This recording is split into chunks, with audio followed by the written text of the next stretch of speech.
اللہ تبارک و تعالیٰ نے جو ہے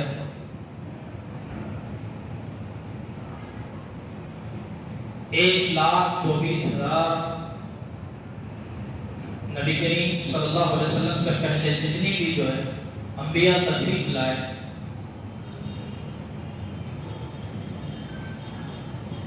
تمام آ کر اللہ کی وحدانیت کی بات کرتے تھے، اللہ کی بڑائی بیان کرتے تھے، لوگوں کو اللہ کی طرف بلاتے تھے۔ تو 1,24,000 انبیاء اس دنیا کے اندر تشریف لائے اور سب نے کیا کیا؟ ایک اللہ کی دعوت دی اور اللہ کی طرف بلایا۔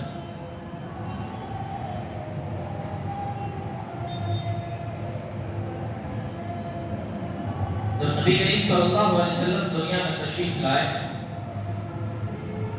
تو اس وقت جہالت اور بہت سے خرافات پھیلے ہوئے تھے، جن کے بارے میں آپ علماء کرام سے سنتے آئے ہیں کہ اگر کسی کے گھر کے اندر بیٹی پیدا ہوتی تو اس کو زندہ درگور کیا جاتا، اس کو کیا کیا جاتا؟ اس کو زمین میں دفن کیا جاتا۔ اگر کسی کے شوہر انتقال کر جاتا تو اس کو منحوس سمجھا جاتا، اس کو منحوس سمجھا جاتا۔ اور یہ بھی لکھا ہے کہ کئی بار ایسا بھی ہوا کہ اگر کسی کا شوہر انتقال کر جائے تو اسی کے ساتھ اس کو بھی دفنایا جاتا، اس کی عورت، اس کی زوجہ کو بھی اس کے شوہر کے ساتھ دفنایا جاتا۔ تو ایسے ماحول کے اندر ایسے جو ہے خرافات جو پھیلے ہوئے تھے، ایسے ماحول میں اللہ تبارک و تعالیٰ نے اپنے محبوب حضرت محمد صلی اللہ علیہ وسلم کو جو ہے دنیا کے اندر بھیجا۔ آپ علماء سے سنتے چلے آئے کہ جیسے ہی آپ دنیا کے اندر تشریف لائے تو بڑے بڑے جو ہے بت تھے جو اس وقت کے کفار تھے، وہ بڑے بڑے خدا مانتے تھے۔ کئی بتوں کو وہ اوندے سر کے گر گئے، سر کے بل گر گئے۔ پھر ایک بڑا واقعہ رونما ہوا کہ آتش کدا جو کئی سال سے جو ہے جل رہا تھا وہ بجھ گیا۔ آتش کدا کئی سال سے جو چل رہا تھا وہ بجھ گیا۔ ایسے بڑے بڑے واقعات ہوئے۔ جو ہی آپ پیدا ہوئے تو سب سے پہلے آپ نے جو ہے اس بات پہ ذرا غور کریں کہ جیسے ہمارے بچے پیدا ہوتے ہیں تو سب سے پہلے کام کیا کرتے ہیں؟ روتے ہیں۔ کیا کرتے ہیں؟ روتے ہیں۔ اگر نہ روئے تو ٹینشن، اور جب بڑا ہو جائے تو رونے کے بعد بھی ٹینشن ہوتا ہے۔ جب تھوڑا بڑا ہو جائے تو زیادہ رونے لگ جائے تو بھی ہمیں پریشانی ہوتی ہے کہ کیوں رو رہا ہے، اور جب پیدا ہو نہ روئے تو بھی ٹینشن۔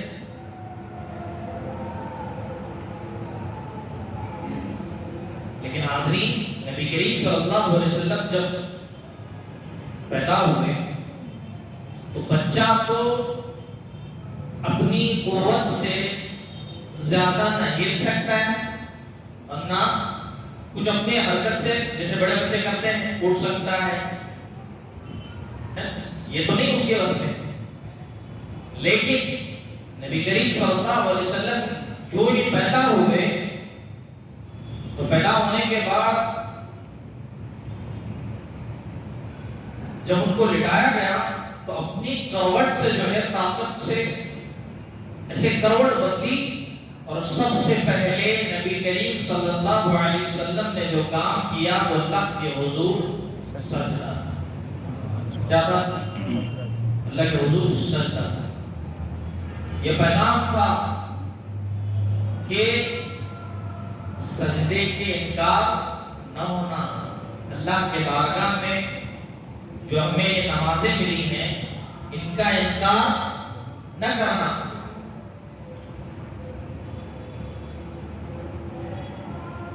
کیونکہ جب اللہ کا حکم ہوا تھا تماموں سے، فرشتوں سے، کہ حضرت آدم علیہ السلام کو جو ہے سجدہ کرو، ان کے پتلے کو جب سجدہ کرنے کا حکم ہوا تو شیطان نے کیا کیا؟ انکار کر دیا، حکم کی نافرمانی کی، اللہ کے امر کی نافرمانی کی. تو ایک سجدے کا جو ہے شیطان کیا کیا؟ نافرمان ہو گیا، اور اللہ نے ہمیشہ کے لیے اس کو مردود کر دیا. اللہ نے ہمیشہ کے لیے اس کو مردود کر دیا. ذرا غور کریں حضرات کرام کہ ہم کئی سجدے چھوڑ دیتے ہیں، کئی نمازیں چھوڑ دیتے ہیں، اور کوئی اجر بھی نہیں ہے. حالانکہ ہر حال میں نماز کا پڑھنا ہمارے لیے فرض ہے. آپ اگر دیکھیں تو ہر گھڑی، ہر وقت، کسی بھی ہم پوزیشن پہ ہو، ہمیں طریقہ بتایا ہے. اگر کھڑے ہو کر نماز نہیں پڑھ سکتے، بیٹھ کر پڑھو، بیٹھ کر نہیں پڑھ سکتے، لیٹ کر پڑھو. اور یہاں تک کہ فرمایا کہ اگر لیٹ کر نہیں پڑھ سکتے تو پھر آنکھوں کی جو یہ ہماری پلکیں ہیں اس کا بھی طریقہ ہو کہ کس طرح سے نماز آتا ہے. اللہ تعالی جو ہے کئی بار آتا ہے کہ نماز اس طرح سے بھی پڑھی ہے، ہل نہیں رہے، کمزور ہو چکے ہیں، بیماری کی حالت ہے، لیکن آنکھوں کی پتلیوں سے جو ہے یہ ہل رہی ہیں، ان کی حرکتوں سے بھی کہیں نے نماز پڑھی، لیکن نماز کو ترک نہیں کیا. لیکن حاضرین، نبی کریم صلی اللہ علیہ وسلم کا سب سے پہلا پیغام یہ تھا کہ نماز نہ چھوڑنا، نماز نہ چھوڑنا. یہ پیغام دکھا دیا آپ نے کر کے کہ یہ اللہ کے حضور، اللہ کا جو بھی حکم ہو اس میں پھر آگے پیچھے کرنے کی کوئی گنجائش بالکل نہیں. اللہ کا کوئی بھی امر ہو، روزہ ہو یا حج ہو، زکوٰۃ ہو، تمام جتنی بھی عبادت ہیں، اللہ کے حکم ہیں، ان میں سب سے پہل کرنے کا حکم ہمیں کیا ہے؟ پہل کرنے کا حکم. تو ذرا دیکھنا کہ نبی کریم صلی اللہ علیہ وسلم کا جو ہے یہ پہلا پیغام کہ اللہ کے امر کو ہر حال میں پورا کیا جائے.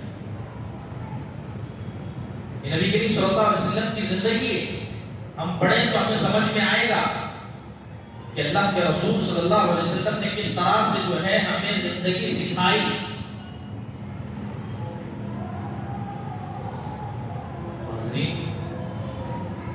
اللہ کا احسان ہے کہ اللہ نے ہمیں اپنے گھر میں جمع ہونے کی توفیق عطا فرمائی. میں نے جو ہے قرآن پاک کی ایک آیت کریمہ تلاوت کی جس کے اندر اللہ تبارک و تعالیٰ فرماتا ہے کہ اے ایمان والو، اللہ اور اس کی رسول کی اطاعت کرو.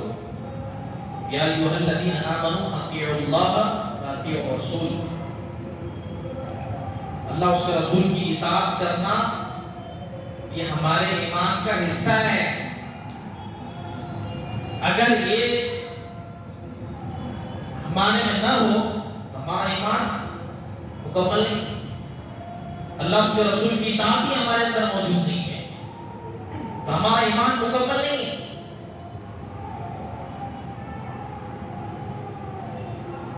آئیے ہم دیکھتے چلے کہ نبی کریم صلی اللہ علیہ وسلم کی اطاعت صحابہ نے کس طرح سے نبی کریم صلی اللہ علیہ وسلم کی اطاعت. ایک مرتبہ کا مشہور واقعہ ہے کہ نبی کریم صلی اللہ علیہ وسلم منبر پر تشریف فرما ہے، جمعہ کا خطبہ دے رہے ہیں تو کوئی صحابی کھڑے تھے تو آپ نے ان سے کہا کہ بھائی بیٹھ جاؤ. کیا کہا؟ بھائی بیٹھ جاؤ. علماء سے سنتے ہیں کہ جمعہ کا خطبہ سننا کس طرح سے ہمیں سکھایا گیا، کس ادب سے ہم کو جو ہے جمعہ کا خطبہ سننا چاہیے۔ نماز بھی پڑھنے کی اجازت نہیں، اگر قرآن بھی پڑھ رہا ہے تو اس کو خطبہ سننا ضروری ہے، اگر کوئی حرکت کو کرنا ہے تو اس سے بھی روکا گیا، جمعہ کا خطبہ سننا ضروری ہے اور واجب ہے ہمارے لیے سننا۔ تو نبی کریم صلی اللہ علیہ وسلم نے جیسے ہی ان سے کہا کہ بیٹھ جاؤ، تو باہر کا معاملہ، مسجد سے باہر کا معاملہ دیکھا گیا کہ ایک صحابی مسجد کے اندر داخل ہونے والے تھے، مسجد کے اندر داخل ہو رہے تھے، جہاں پر جوتیاں اور چپل رکھے ہوئے تھے، تو جیسے ہی نبی کریم صلی اللہ علیہ وسلم نے کہا کہ بیٹھ جاؤ، تو جو جہاں تھا وہیں بیٹھ گئے، جو جہاں تھا وہیں بیٹھ گئے۔ تو کسی نے پوچھا کہ بھئی آپ یہاں کیوں بیٹھ گئے؟ نبی کریم صلی اللہ علیہ وسلم کے کانوں میں آواز پڑی ہے کہ بیٹھ جاؤ، بیٹھ گئے۔ پھر ایک صحابی کے بارے میں دیکھا گیا کہ وہ گھر سے نکلے تھے تو نکل کر مسجد کے صحن میں پہنچے ہیں اور وہیں بیٹھ گئے۔ تو یہ ہے اطاعت رسول۔ صحابہ کرام کا جو ہے نبی کریم صلی اللہ علیہ وسلم سے جو ہے وہ محبت تھی کہ وہ اس طرح سے اطاعت کرتے تھے، اللہ اس کے رسول کی پہل کرتے تھے، اور کیا محبت تھی ان کی، صحابہ کی محبت جو ہے آپ اگر دیکھیں کہ کیسے کیسے عشق کے مظاہر انہوں نے جو ہے پیش کیے، ہم اگر دیکھیں گے پڑھیں گے صحابہ کرام کی سوانح اور صحابہ کرام کی زندگی پڑھیں گے تو ہم کو پتا چلے گا کہ نبی کریم صلی اللہ علیہ وسلم کی جو ہے زندگی کو سیکھ کر جو ہے انہوں نے دیکھ کر جو سیکھا تھا جو کچھ، اس کے بدلے میں ان کو کیا کیا نہیں ملا۔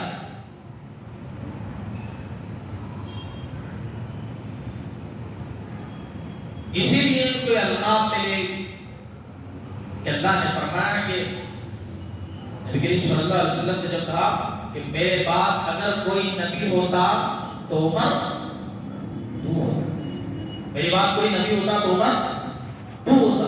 یہ لقب کوئی معمولی لقب نہیں ہے، نبی کس کو کہتے ہیں؟ دنیا کے سب سے بڑے جو ہے نفوس قدسیہ جو ہے یہ انبیاء کی بات ہے،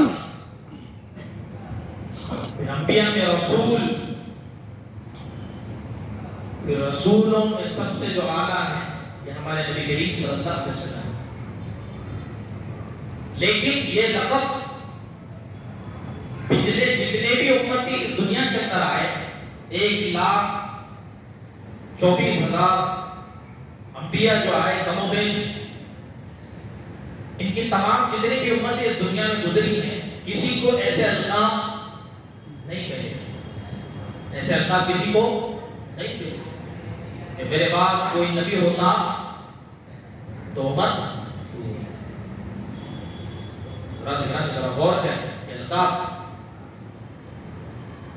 حضرت ابو بکر رضی اللہ تعالی عنہ سے فرمایا گیا کہ جب بروز نشر جب آئیں گے، جب جنت کے اندر داخل ہونے کی گھڑی ہوگی تو 8 دروازے پکاریں گے، اے ابو بکر ہمارے اندر سے آپ تشریف لے جائیں، 8 دروازے پکاریں گے۔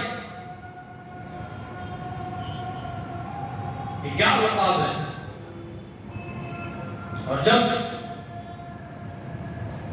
حضرت ابو بکر صدیق رضی اللہ تعالی کے بارے میں کہا گیا کہ جنت جو ہے یہ شوق رکھتی ہے کہ حضرت ابو بکر وہ میرے اندر تشریف لے آئے، اور جب پہنچیں گے تو بتایا گیا کہ جنت مست ہو جائے، جنت مست ہو جائے، جھوم اٹھے۔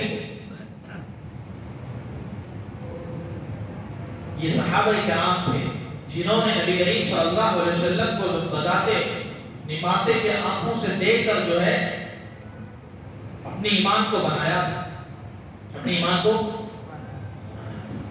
نبی کریم صلی اللہ علیہ وسلم کی سیرت پر عمل کیا تھا، اور اس پہ عمل کرتے ہوئے جو ہے اللہ کی اطاعت کی تھی، نبی کریم صلی اللہ علیہ وسلم کی اطاعت کی اور اپنے ایمان کو مضبوط کیا، تو تب جا کر جو ہے اللہ تبارک و تعالیٰ نے جو اتنے بڑے مقام پر ان کو فائز فرمایا۔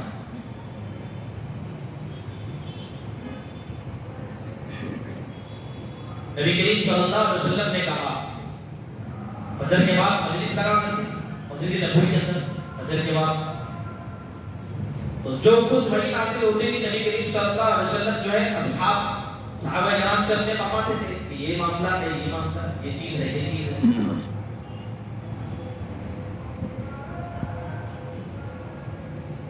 تو نبی کریم صلی اللہ علیہ وسلم نے فرمایا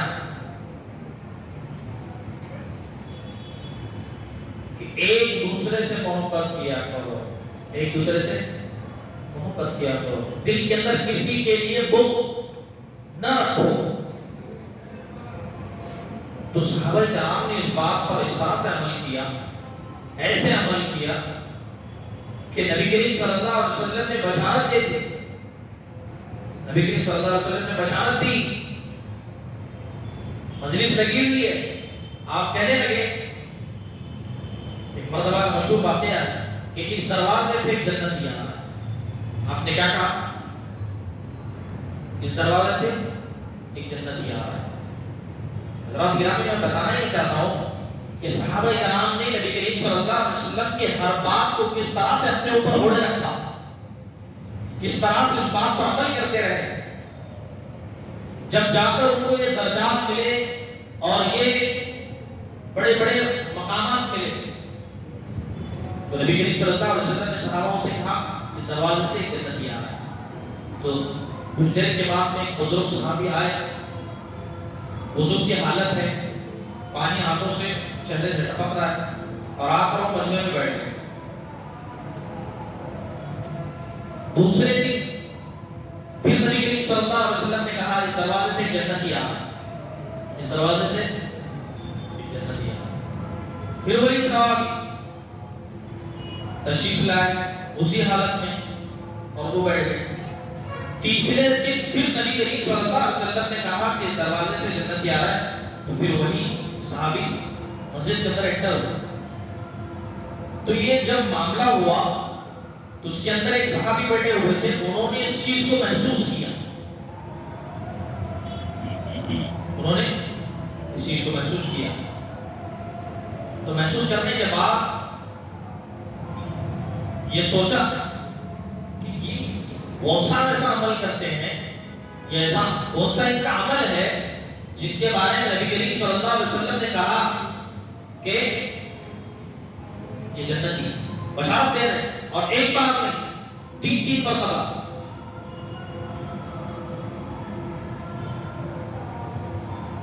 تو وہ جو صحابی تھے وہ کہنے لگے میں دیکھوں گا کہ یہ کیا کرتے ہیں، میں دیکھوں گا کہ یہ کیا کرتے ہیں۔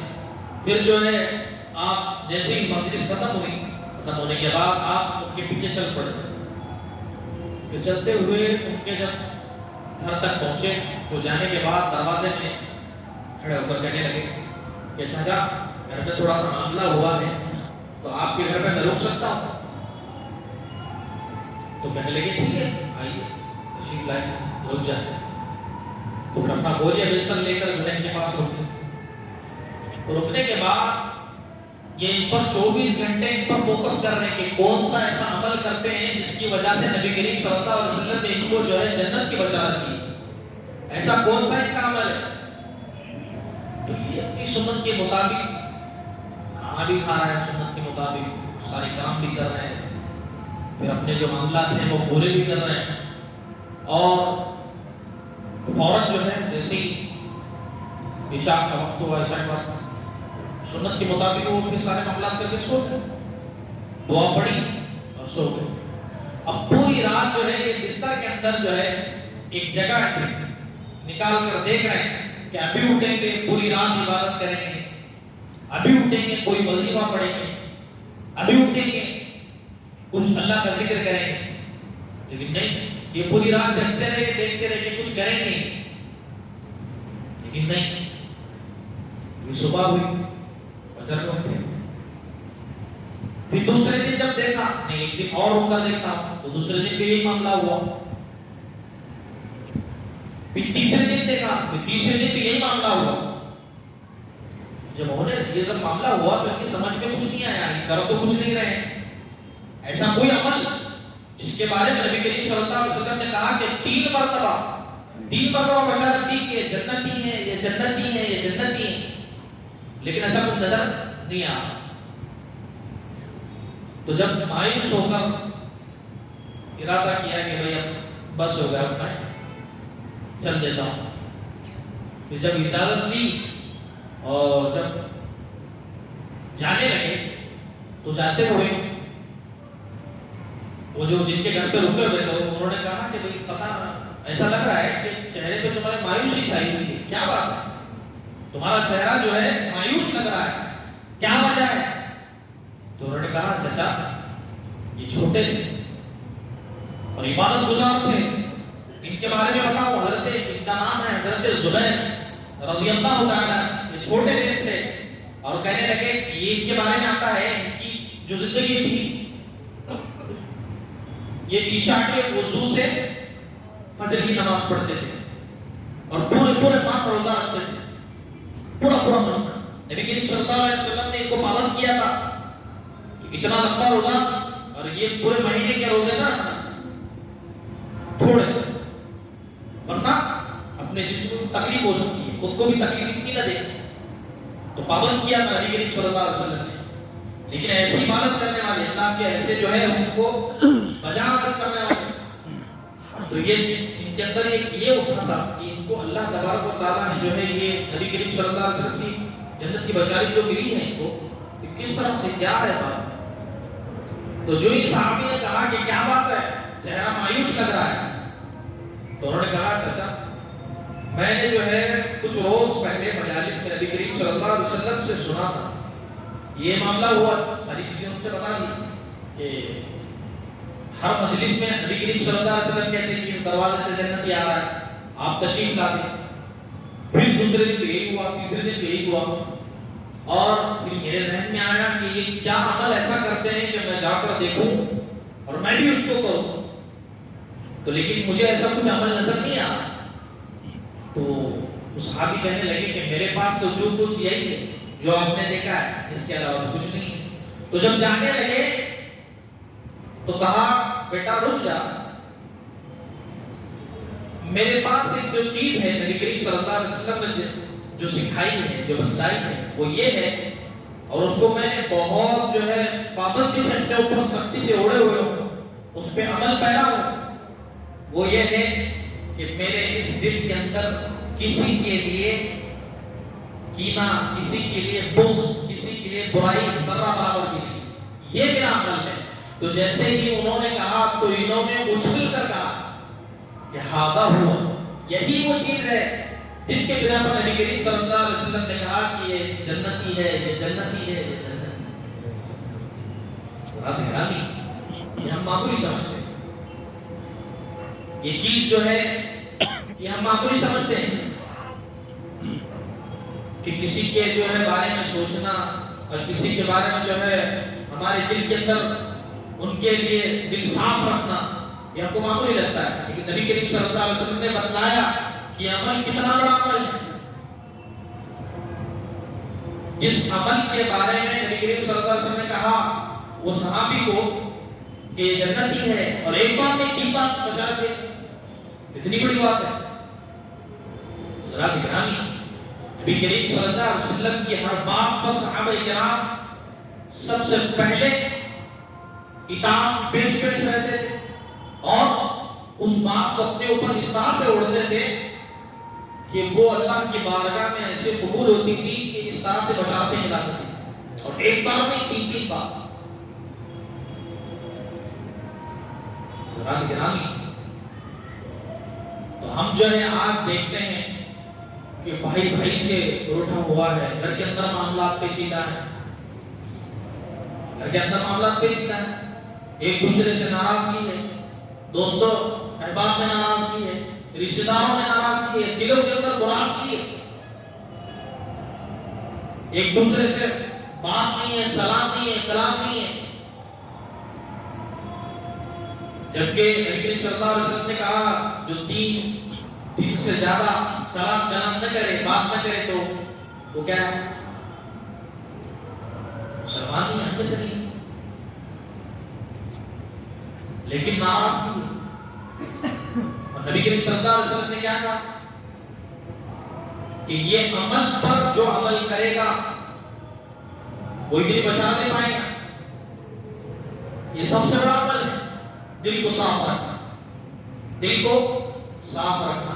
اسی لیے تو حدیث کا انما الاعمال بالنیات، سارے ہمارے اعمال کا دار و مدار نیتوں پر ہے۔ ہمارے دل میں جو ہم نیت کریں گے اس پر اللہ فیصلے اتارے گا، اس پر اللہ فیصلے اتارے گا۔ سب سے پہلے اس دل کو صاف رکھنا ہمارے لیے ضروری ہے۔ ایک دوسرے سے جو ہے محبت ہے نا، اگر دو مسلمان اللہ اس کے رسول کے لیے، اللہ کے لیے اگر آپس میں محبت کرتے ہیں تو اللہ اس سے خوش ہوتا ہے، اللہ اس سے راضی ہوتا ہے۔ دل کو صاف رکھنا، نبی کریم صلی اللہ علیہ وسلم نے کہا، نبی کریم صلی اللہ علیہ وسلم کا ایک پیغام کہ اپنے دلوں کو صاف رکھو گے ایک دوسرے سے، کسی کے بارے میں بغض کی نہ رکھو۔ یہ بڑی بری چیز ہے، بڑی گندی چیز ہے۔ حضرات گرامی، اور ایک سب سے بڑا جو نبی کریم صلی اللہ علیہ وسلم نے پیغام دیا کہ جہنم میں سب سے زیادہ دھکا دینے والی جو چیز ہے وہ زبان، یہ پیغام دے رہے ہیں آپ مجالس کے اندر کہ جہنم میں سب سے زیادہ دھکا دینے والی کیا ہوگی؟ زبان ہوگی۔ تو پھر صحابہ کرام نے اس کو جو ہے اس طرح سے اڑے رکھا، اس عمل کو جو ہے، اس بات کو جو ہے اس پر اس طرح سے عمل پیرا ہو گئے کہ ایک صحابی ہیں حضرت ابو دجانہ رضی اللہ تعالی، حضرت ابو دجانہ رضی اللہ تعالی، ان کا جو نام ہے ابو دجانہ ہے، لیکن سماک بن خرشانہ کے نام سے مشہور ہے، سماک بن خرشانہ کے نام سے مشہور ہے۔ ان کی تھوڑی سی میں آپ کو زندگی بتاتا ہوں تاکہ کتنے بڑے صحابی تھے۔ ان کے بارے میں آتا ہے کہ جنگ کے اندر جو ہے نبی کریم صلی اللہ علیہ وسلم نے جو ہے فرمایا کہ یہ ایک تلوار اٹھائی آپ نے اور کہا کہ یہ تلوار کون لے سکتا ہے، کون لے گا، یہ تلوار کس کو چاہیے؟ تو کچھ صحابہ کھڑے ہو گئے۔ تو پھر آپ نے آگے یہ کہا کہ اس تلوار کا حق کون ادا کرے گا؟ تو سارے بیٹھ گئے، چند صحابہ کھڑے ہیں، اس کے اندر حضرت عمر رضی اللہ تعالیٰ عنہ تھے اور حضرت زبیر بھی تھے اور حضرت ابو دجانہ۔ تو نبی کریم صلی اللہ علیہ وسلم نے یہ جو تلوار تھی نہ حضرت عمر کو دی نہ حضرت زبیر کو، یہ تلوار جو تھی وہ حضرت ابو دجانہ کو دی کہ ہر ایک صحابی میں ایک ایک ایسی چیز تھی جو نبی کریم صلی اللہ علیہ وسلم دیکھتے تھے۔ نبی کریم صلی اللہ علیہ وسلم صحابہ کو دیکھتے تھے کہ کون کس طرح سے اپنے اپنے عمل کے اندر عمل پیرا ہے، کون سی بات کو کس طرح سے عمل کرتا ہے۔ نبی کریم صلی اللہ علیہ وسلم ہر صحابہ کو دیکھتے تھے۔ تو نبی کریم صلی اللہ علیہ وسلم نے تلوار جو ہے کس کو دی؟ حضرت ابو دجانہ کو۔ تو انہوں نے جو ہے پھر وہ تلوار بھی وہ جنگ کے اندر گئے، تو ان کے پیچھے حضرت زبیر ہو، ان کے پیچھے کون ہے؟ حضرت زبیر۔ حضرت زبیر ہر بات کو محسوس کرتے تھے کہ نبی کریم صلی اللہ علیہ وسلم نے جو ہے یہ تلوار مجھے کیوں دی، ان کو کیوں دی؟ تو جب پھر جنگ کے اندر یہ ان کے پیچھے ہو رہی ہے، پھر جنگ کے بعد تو جو ہے میں دیکھتا ہوں کہ جو ہے حضرت ابو دجانہ ایسا کون سا عمل کرتے ہیں جن کو نبی کریم صلی اللہ علیہ وسلم نے ہم کو کسی کو نہیں دی اور ان کو یہ تلوار دے دی۔ تو جب جنگ ہو رہی تھی تو اس کے اندر جنگ کا ایک اصول تھا کہ بھئی بچوں کو اور بوڑھوں کو اور عورتوں پر ہاتھ پڑتا ہے۔ ویسے جو ہے جنگ کے اندر عورت حصہ لے تو اس کو جو ہے قتل کرنا یہ جائز تھا۔ اگر جنگ کے اندر حصہ لے اور اس جنگ کے اندر پکڑی گئی ہندا، کون پکڑی گئی؟ ہندا۔ پھر جو ہے حضرت ابو دجانہ جو ہے آگے بڑھ کر جو ہے جب سامنے پہنچے ہندا کے، تو حضرت زبیر پیچھے سے دیکھنے لگے کہ یہ کیا کرتے ہیں، یہ کیا کرتے ہیں، وہ قتل کرتے ہیں کہ کیا کرتے ہیں، دیکھنے لگے۔ تو حضرت ابو دجانہ نے جو ہے تلوار اٹھائی اور پھر نیچے کر دی، قتل نہیں کیا۔ پھر حضرت زبیر نے کہا کہ ابو دجانہ یہ کیا کر رہے ہیں؟ جنگ کے اندر اگر عورت حصہ لے لے تو اس کو قتل کرنا جائز ہے، تو آپ چھوڑ کیوں دیں؟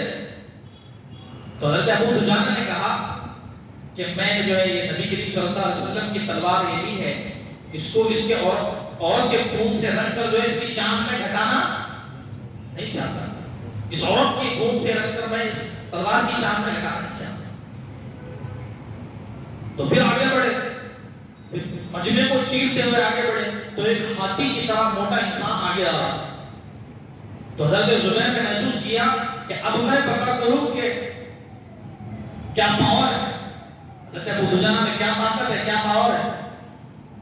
تو اللہ کا کہنا ایسا ہوا کہ وہ جو انسان ہے جو ہاتھی کی طرح موٹا تھا وہ حضرت ابو دجانہ آمنے سامنے ہو گئے اور آجو بازو کا لشکر ذرا تھم گئے اور دونوں کو جو ہے آپس میں بھڑ گئے، غبار اٹھا، مٹی اٹھی، تو مجمع ذرا تھم گئے، آجو بازو کا دیکھنے لگا کہ یہ کیا کرتے ہیں۔ تو اس جو سامنے والا جو انسان تھا اس نے حضرت ابو دجانہ کو زخمی کر دیا۔ کیا کیا؟ زخمی کر دیا۔ تو حضرت ابو دجانہ جو ہے زور میں آ کر ایک ایسے طاقت سے جو ہے اس کے کندھے پر یہاں ماری تلوار، وہ تلوار یہاں ماری، تو وہ تلوار جب یہاں ماری تو اتنے زور سے وہ لگی کہ وہ دو ٹکڑے میں تقسیم ہو گئے، وہ انسان دو ٹکڑے میں تقسیم ہو گئے۔ اور پھر آپ نے جو ہے پیچھے پلٹ کر کہا کہ میں ہوں ابو دجانہ، حضرت زبیر سے کہہ رہے ہیں۔ تو ذرا غور کریں کہ صحابہ کرام کا جو ہے ایمان بڑھتا ہوا جا رہا، ایک ہمارا ایمان ہے جو کبھی بڑھتا بھی ہے کبھی گھٹتا بھی ہے۔ ایمان کبھی بڑھتا ہے، کبھی اگر ہم جوش میں بھی آ گئے تو نمازوں کی پابندی کر دیتے ہیں، لیکن چھوڑنے میں ہر نماز کی چھوٹی چلی جاتی ہے، تلاوت کرنے میں تو تلاوت کرتے بھی چل رہے ہیں، اور تلاوت اگر چھوٹ دی جاتی ہے تو پھر وہ قرآن کو دیکھتے بھی نہیں، ہم گھر کے اندر ہے لیکن قرآن کو دیکھتے بھی نہیں۔ تو حضرات گرامی، تو پھر یہ سب معاملہ جب جنگ کا ہوا تو ہونے کے بعد جنگ کے بعد حضرت زبیر نے کہا کہ میں بہت دیر سے محسوس کر رہا ہوں کہ نبی کریم صلی اللہ علیہ وسلم نے یہ تلوار آپ کو کیوں دی؟ تو حضرت ابو دجانہ نے کہا کہ میرے پاس یہ اعمال ہیں آپ جو روز دیکھتے چلے آئے ہیں، ان سے بڑھ کر میرے پاس کوئی عمل نہیں۔ لیکن حضرت زبیر نے کہا نہیں، ان کے علاوہ کوئی عمل تمہارے پاس ہے۔ جب جا کر نبی کریم صلی اللہ علیہ وسلم نے یہ تلوار آپ کو دی تو حضرت ابو دجانہ نے کہا کہ ہاں ایک چیز میرے ہے اندر، میں جو اس پر عمل کرتا ہوں۔ میں کہنے لگے کہ وہ حضرت زبیر نے کہا کہ وہ کون سی چیز ہے؟ کہنے لگے آپ یہ جو میری زبان ہے اس سے میں نے آج تک کسی کو تکلیف نہیں پہنچائی، میری زبان سے آج تک کسی کو تکلیف نہیں پہنچائی اور میں نے کسی کو برا بھلا نہیں کہا، یہ میرا عمل ہے۔ تو فوراً حضرت زبیر نے اس کو کیا اور کہنے لگے کہ ہاں یہ عمل ہے جس پر نبی کریم صلی اللہ علیہ وسلم نے آپ کو تلوار تھمائی تھی۔ ہم اس اعمال کو جو ہے یہ بہت چھوٹا موٹا سمجھتے ہیں، لیکن صحابہ کرام نے جب نبی کریم صلی اللہ علیہ وسلم کا حکم آیا تو کس طرح سے اس بات کو اوڑے رکھا، کس طرح سے نبی کریم صلی اللہ علیہ وسلم کی اطاعت کی اور ان کو کیسے کیسے مقامات پر جو ہے اللہ تبارک و تعالیٰ نے جو ہے پہنچا دی۔ ذرا غور کرنے کی بات ہے، سوچنے کی بات ہے۔ نبی کریم صلی اللہ علیہ وسلم کی جو ہے یہ زندگی ہے اور اس پر جو ہے ہمیں عمل کرنا ہمارے لیے ضروری ہے، ہمارے لیے ضروری ہے۔ اللہ نے جو ہے نبی کریم صلی اللہ علیہ وسلم کو چنا، اسی لیے جو ہے اللہ نے بات کہا کہ محمد سے وفا تو نے تو ہم تیرے ہیں، یہ جہاں چیز ہے کیا لوہو قلم تیرے۔ اللہ تبارک و تعالیٰ نے جو ہے نبی کریم صلی اللہ علیہ وسلم کی زندگی کو جو ہے ہمارے لیے نمونہ عمل بنایا۔ لقد کان لکم فی رسول اللہ اسوۃ حسنہ، قرآن میں فرمایا کہ تمہارے لیے نمونہ عمل جو زندگی ہے وہ نبی کریم صلی اللہ علیہ وسلم کی زندگی، اس پر عمل کرتے ہوئے آگے بڑھو گے تو کامیاب ہے، اور اس پر اگر ان کی زندگی سے ہٹ کر اگر زندگی تم بتاؤ گے گزارو گے تو تمہارا جو ہے پھر آگے جہنم کا دردناک گڑھا ذرا نگرانی. یہ مہینہ بڑی بابرکت والا ہے اور ہر سال ہم یہ پیغام دیتا ہے کہ نبی کریم صلی اللہ علیہ وسلم کو ہم صرف 12 دن یاد نہ کریں, ان کی زندگی ہمیں آخرت تک, آخر سانس تک جو ہے عمل پیرا ہو کر جو ہے اللہ تک پہنچنے کا راستہ ہے. ذرا نگرانی. اللہ تبارک و تعالیٰ سے دعا ہے کہ اللہ پاک ہمیں کہیں بھی سنی ہوئی بات پر عمل کر کے ہمارے بچوں کو بھی جو ہے نبی کریم صلی اللہ علیہ وسلم کی سیرت ہمیں پڑھانے کی توفیق عطا فرمائے, انہیں سکھانے کی توفیق عطا فرمائے, اور مجھے اور آپ سب کو جو ہے اس پر عمل پیرا ہو کر اللہ تک پہنچنے کا ذریعہ بنائے, اور اللہ ہمیں اس کی توفیق عطا فرمائے. وآخر دعوانا الحمدللہ رب العالمین.